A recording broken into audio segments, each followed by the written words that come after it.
Hello dear friend, let's discuss this question. An electromagnetic wave traveling east has a magnetic field that oscillates vertically and has a frequency of 60 Hz. And an RMS strength of magnetic field is 8 into 10 to the power minus 9 Tesla. Determine the frequency and RMS strength of the electric field. What is the direction of electric field? तो हमें बताना है कि frequency और strength of electric field कितनी होगी और electric field की डायरेक्शन क्या होगी। पहले मैं आपको इलेक्ट्रोमैग्नेटिक वेव का बेसिक कंसेप्ट बता देता हूँ।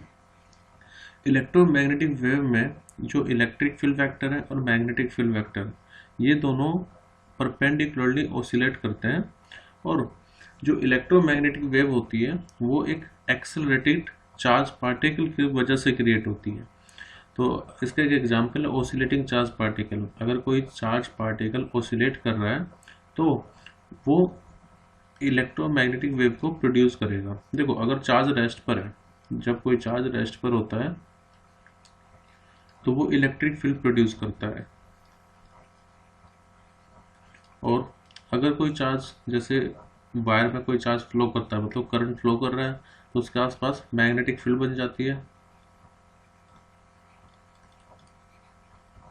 तो जब वो कांस्टेंट वेलोसिटी से मूव कर रहा है तो उसके आसपास क्या बन जाएगी? मैग्नेटिक फील्ड और इलेक्ट्रिक फील्ड भी।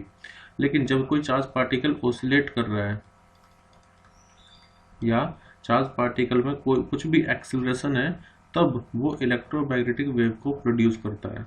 और जिस फ्रीक्वेंसी से चार्ज पार्टिकल ऑसिलेट कर रहा होता है उसी फ्रीक्वेंसी की इलेक्ट्रोमैग्नेटिक वेव भी प्रोड्यूस होती है। इसका मतलब ये है कि यहाँ पर जो फ्रीक्वेंसी होगी इलेक्ट्रोमैग्नेटिक वेव की वो भी 60 किलो हर्ट्ज ही होगी।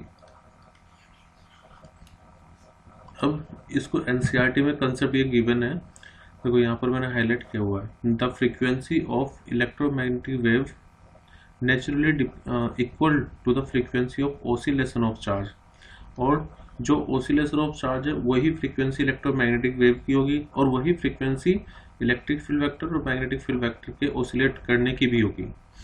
An oscillating charge is an example of accelerating charge. This produces an oscillating electric field in space, which produces an oscillating magnetic field. And होता क्या है कि एक चार्ज पार्टिकल अगर ऑसिलेट कर रहा है तो वो ऑसिलेटिंग इलेक्ट्रिक फील्ड को प्रोड्यूस करेगा, मतलब ऐसी इलेक्ट्रिक फील्ड जो टाइम के साथ या स्पेस के साथ वेरी कर रही होगी। और फिर वो जो इलेक्ट्रिक फील्ड, वो जो टाइम वेरिंग इलेक्ट्रिक फील्ड है, वो फिर एक ऑसिलेटिंग मैग्नेटिक फील्ड को प्रोड्यूस करेगी। तो दोनों एक दूसरे को रिप्रोड्यूस करते रहते हैं और जिससे इलेक्ट्रोमैग्नेटिक वेव जनरेट होती है। सो जब वो स्पेस में ट्रेवल करेगी, जो इलेक्ट्रोमैग्नेटिक वेव जनरेट हुई है, जब वो स्पेस में ट्रेवल करेगी तो उसकी जो फ्रीक्वेंसी है ईएम वेव की वो वही होगी जिस फ्रीक्वेंसी से चार्ज ऑसिलेट कर रहा होगा। और electric field vector, magnetic field vector दोनों की फ्रीक्वेंसी भी सेम होगी। तो आई होप ये कंसेप्ट आपको क्लियर होगा कि हमारा आंसर 60 किलो हर्ट्ज क्यों आया है। और इसी कंसेप्ट पर बेस एनसीईआरटी में एक क्वेश्चन भी है 8.6 एक्सरसाइज में। A charge particle oscillate about it's mean equilibrium position with the frequency of 10 की power 9 hertz. What is the frequency of the EM wave produced by the oscillator? तो इसका answer भी 10 की पावर 9 हर्ट्ज ही हो जाएगा। जैसे मैंने आपको बताया, फ्रीक्वेंसी ऑफ EM वेव वही होगी जिस फ्रीक्वेंसी से चार्ज पार्टिकल ऑसिलेट कर रहा होगा। तो फ्रीक्वेंसी वाला पार्ट क्लियर है। हम निकालते हैं इसकी इलेक्ट्रिक फील्ड। तो देखो, इलेक्ट्रिक फील्ड और मैग्नेटिक फील्ड में जो रिलेशन होता है वो होता है E equal to B into में C। E is the electric field, B is the magnetic field and C is the speed of light in vacuum.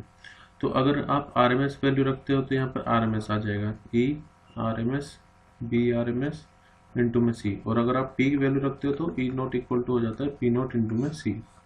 फिलहाल क्योंकि हमें सिंपली गिवन है कि आरएमएस वैल्यू मैग्नेटिक फील्ड की 8 into 10 की power 9 है और हमें आरएमएस वैल्यू ही निकालनी है इलेक्ट्रिक फील्ड की, तो डायरेक्टली हम यूज कर सकते हैं relation between them. E equal to B C and B is 8 into 10 की power minus 9 multiply by 3 into 10 की पावर 8। तो ये हो जाएगा 8 into 3 24 into 10 की पावर minus 1 या फिर 2.4 और इसकी यूनिट हो जाएगी न्यूटन पर कूलम। इसके अलावा वोल्ट पर मीटर भी हो सकती है इसकी ऐसा यूनिट। तो ये आ गया ERMS। अब हमें बताना डायरेक्शन ऑफ इलेक्ट्रिक फील्ड क्या होगी। तो आप अगर यहाँ से ध्यान से देखो तो इलेक्ट्रिक फील्ड मैग्नेटिक फील्ड दोनों आपस में परपेंडिकुलर ऑसिलेट कर रही है, और जो डायरेक्शन ऑफ वेव प्रोपगेशन है वो उसके भी परपेंडिकुलर है। इसका मतलब ये हुआ electric field vector, magnetic field vector, और जो डायरेक्शन ऑफ प्रोपगेशन कांस्टेंट होता है के, ये तीनों आपस में परपेंडिकुलर रहेंगे। ठीक है, अब इसमें हमें गिवन है जो वेव है वो ईस्ट की तरफ जा रही है। तो एक डायग्राम बना लेते हैं पहले।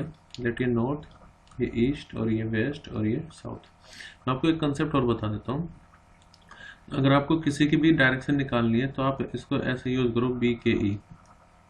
जब आप बी क्रॉस के करोगे तो आपको इलेक्ट्रिक फील्ड की डायरेक्शन पता लग जाएगी। जब आप के क्रॉस ई करोगे तो आपको मैग्नेटिक फील्ड की डायरेक्शन पता लग जाएगी। जैसे आप आई क्रॉस जे क्रॉस के करते हो ना, आई जे के, तो आप आई क्रॉस जे करते हो तो आपको के पता लग जाता है, के कैप। जब आप जे कैप क्रॉस के कैप करोगे तो आई कैप पता लग जाएगा। ऐसे ही यहाँ पर भी है, बी क्रॉस के से हमें इलेक्ट्रिक फील्ड की डायरेक्शन मिल जाएगी, के क्रॉस ई से मैग्नेटिक फील्ड की, ई क्रॉस बी से डायरेक्शन ऑफ प्रोपगेशन या डायरेक्शन ऑफ वेव पता चल जाएगा। अब गिवन क्वेश्चन में जो के है यानी कि direction of propagation of wave वो ईस्ट डायरेक्शन में है, और जो मैग्नेटिक फील्ड है वो हमें वर्टिकली गिवन है, बस ये नहीं बोला कि वर्टिकली अप है या डाउन है। तो एक बात तो श्योर है कि जो इलेक्ट्रिक फील्ड है वो इन दोनों के परपेंडिकुलर डायरेक्शन में ही होगी, और इन्होंने ये नहीं बोला कि जो मैग्नेटिक फील्ड है वो वर्टिकल डायरेक्शन मतलब वो वर्टिकल में है, ये बोला हुआ है। ये नहीं बताया कि वो नॉर्थ में है या साउथ में है। अब जब डायरेक्शन ऑफ प्रोपगेशन ईस्ट में होगी, यानी कि लेट अस अज्यूम ईस्ट इस तरफ है,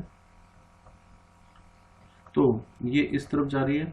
अब हमारे पास इसके परपेंडिकुलर डायरेक्शन क्या बची, नॉर्थ और साउथ। तो इधर नॉर्थ होता है, इधर साउथ होता है, ये वेस्ट।